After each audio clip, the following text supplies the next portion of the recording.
Yes, ready. 100 watts per minute start.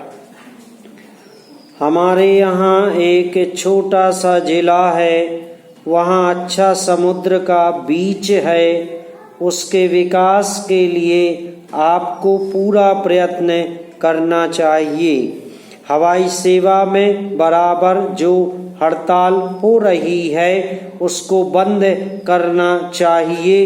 इन शब्दों के साथ मैं इन मांगों का समर्थन करता हूँ। पैरा महोदय, मुझे इस बात का संतोष है कि राष्ट्रपति जी ने शिक्षा के बारे में अपने भाषण में इस वर्ष विशेष रूप से ध्यान दिया है।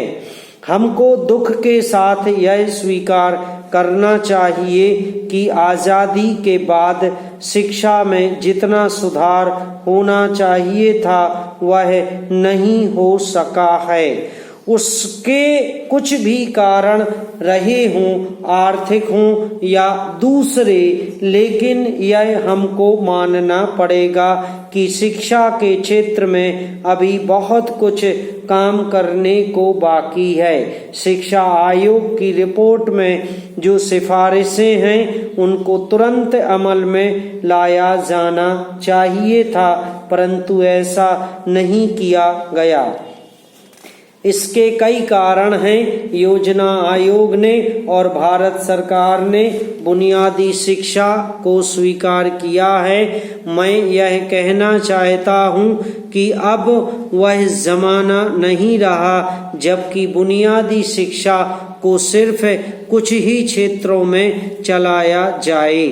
कुछ ही बेसिक स्कूल खोले जाएं और बाकी स्कूल पुराने ढंग से चलते रहें। भले ही हम उस तरह से शिक्षा ना चला सकें जिस तरह से सेवाग्राम में चलती रही हैं, फिर भी जो उसका बुनियादी सिद्धांत है कि उत्पादन के द्वारा शिक्षा देना, उसको संसार के सभी शिक्षा शास्त्री आज मानते हैं। पैरा आज स्कूलों कॉलेजों की शिक्षा अच्छी नहीं है। यह सभी जानते हैं कि आज की शिक्षा बच्चों को बेकार बना रही है।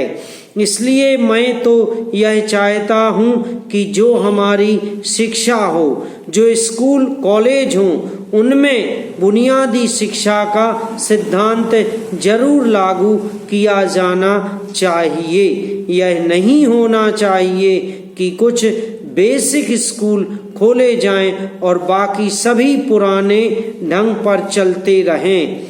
आज जो बच्चे हैं उनकी पढ़ाई रुक जाती है, वे कॉलेज में नहीं जा सकते।